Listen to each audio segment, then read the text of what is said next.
Where are my dragons?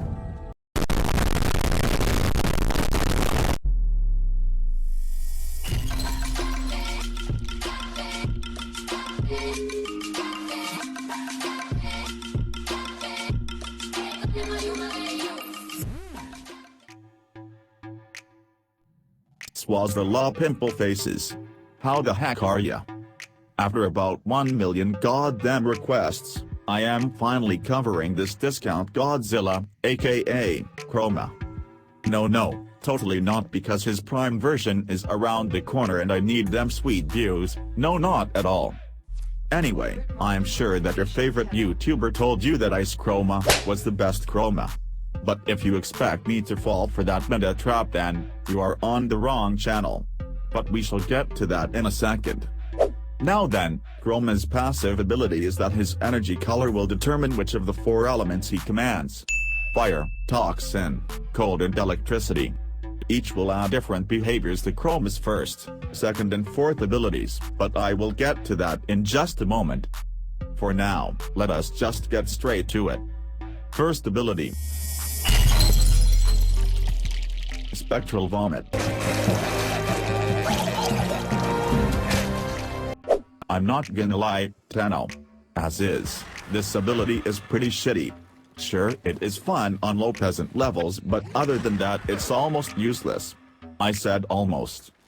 So what Godzilla boy does here is throw up on unsuspecting goons. Your energy color will determine what elemental damage you deal. Regardless of which one you are using, the amount of damage will always be the same value and have a 60% status chance per second. The range of this thing is 10 meters. The best use you can get out of this is as utility. For example, the supercharged vomit will not lose damage over distance and it will pass through the environment, basically granting it infinite punch through. Which is a nice way to get these shielded douchebags to open up and eat some lead. In some very rare moments, you might want to use this spit tactic to crowd control some fools. In any case, using it for damage is a fool's errand, even though it actually scales with Chroma's third ability, Vexing Armour.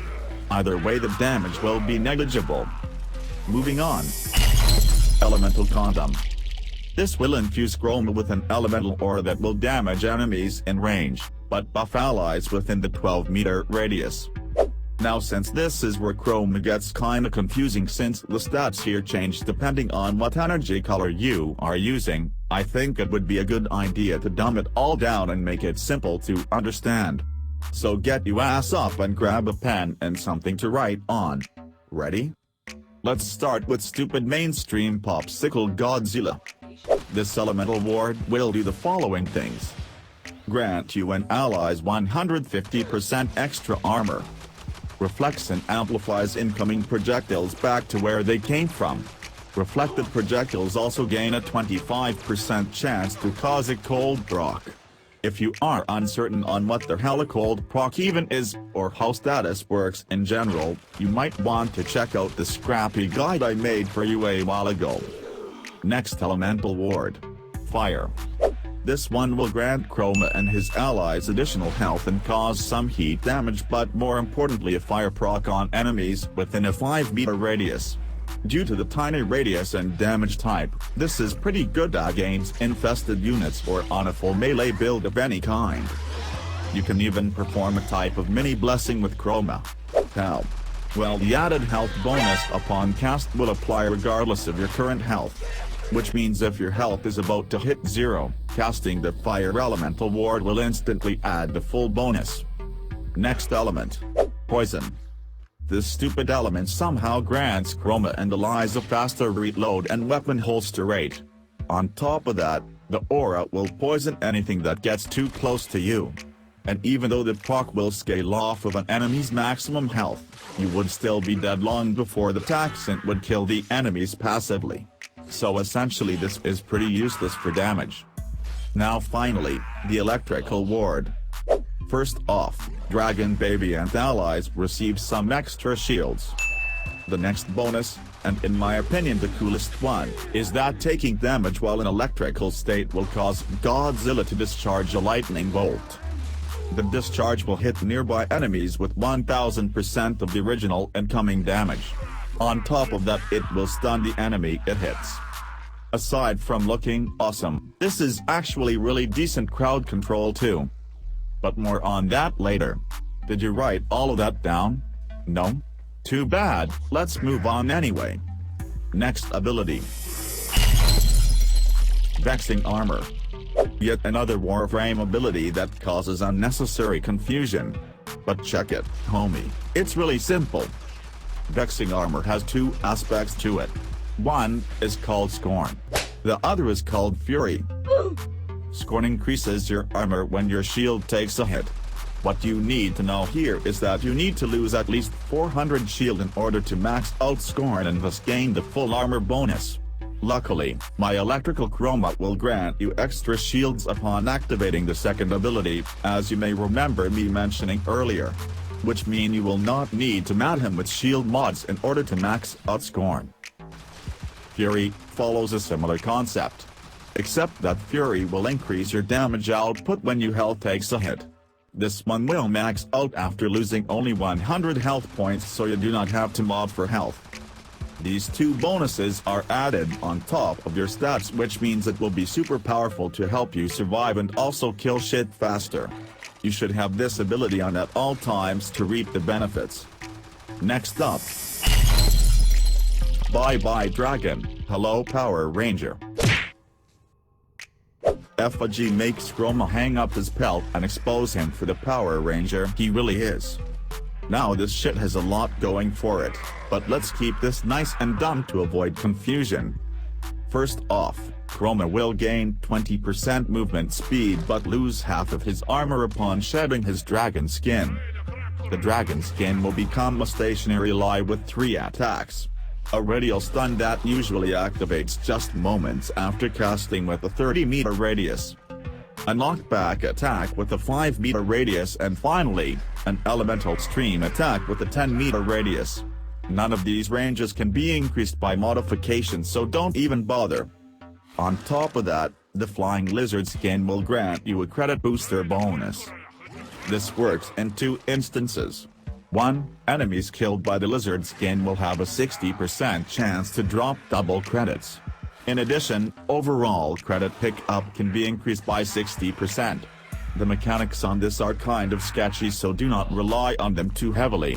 If you want to, I will make a detailed video on the best way to build and use a credit farm Chroma, since that technique is completely different than everything else. Let me know if you want this in the comment section. For now, I will leave you with a quick tip.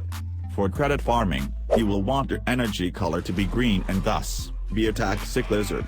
Unless you plan to farm your credits from infested. In that case, use a fire dragon. If you intend to use Chroma as a defense frame for defense or mobile defense missions in similar situations, I'd highly recommend going with the Popsicle Godzilla. Remember, Ice Chroma will boost armor a little more than the electrical version, which will counteract the armor penalty from shedding your lizard skin a little bit. On top of that, the icy lizard skin will slow down enemies due to cold procs and thus decrease incoming damage. So perfect for defense. But enough of this. Let's get to my build.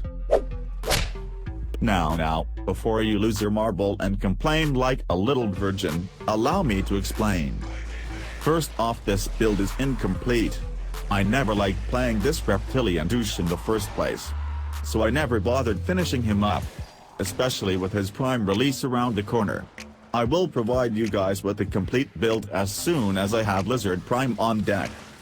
But for now, you can clearly see that the focus here is duration and strength. You can neglect range since it's fine at default, and increasing it does not help all that much to begin with. Same with efficiency. Dragon Boy relies heavily on taking damage. So using Rage or Hunter Adrenaline or Hell, even both, is pretty much standard. If I would not be a lazy shit, I would probably add Power Drift, Hunter Adrenaline and perhaps Armored Agility. Anyway, as I mentioned, I play Electrical Chroma. Naturally, you can do whatever the hell you want and even stay a mainstream pleb. But the thing is, Ice Chroma might have higher armor than Electrical, but all he can do is slow incoming damage. which will still kill you after some point. Electrical Boy, however, will stun and thus completely stop incoming damage pretty effectively, essentially giving you more time to escape, heal or take other action. Speaking of heals, Chroma works extremely well with weaponry with healing attributes. For example, any of the Steel Meridian, Arbiters of Hexes, or new local weapons. Steel Meridian being arguably the best choice. But that is a different topic for a different video. So there you have it. How to not be a shit Mark Zuckerberg lizard. If this was a lot to take in, I suggest you watch this hilarious series, Warframes for Dummies, by my dude Reaper Hunter. Now like and subscribe to this unholy channel. And fuck off. Owen face reveal at 100,000 subscribers. Yeet.